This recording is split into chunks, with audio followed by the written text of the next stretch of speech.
ሰላም ነው ነው ወይ? ደህና ነኝ ወንድም አለም። እስቲ ስምህንና አድራሻህን መጀመሪያ አስተዋውቀኝ።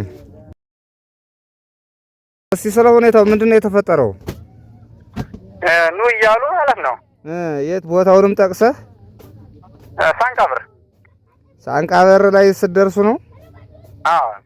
እሺ ምንድነው ያደረጉት? እስቲ በደንብ በዝርዝር አውራኝ።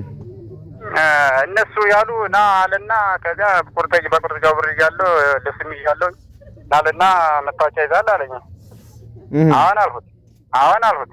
እሺ ዲጂታል ይዘህ ምን ይዘህ ሲለኝ ኧረ እንደውም የቀደም የተመታ ነው አይደለም አልሁት። ከዛ ሳሳየው በላይ ይቆማልና ዲጂታል ያዙትን ግማሹን ሰደዳቸው፣ እኔን ደግሞ ብር ስለያዝክ ትቆማለህ አለኝ።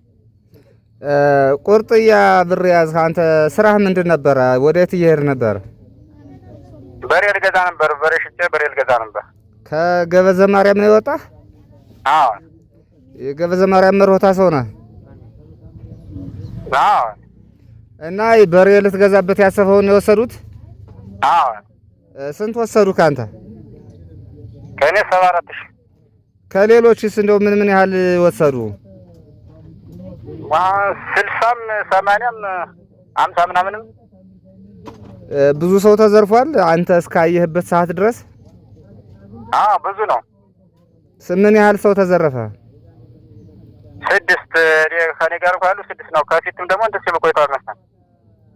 ጠቅላላ እንደው ምን ያህል ገንዘብ በዝርፊያ እነሱ የወሰዱት ይመስላል? ብዛቱማ የምናውቀው መጀመሪያ አድማበት ነው መስሎ የነበረ። ታቸው አትይኝ ነው ያለ። እንዲያውም ልለጅ እንትን ስል አትይኝ ነው ያለኝ። ሌላ ምንም አላሉኝ። ሪዋቱ ያለ መጣ ተከተልኳቸው። አትከተለኝ አሉ።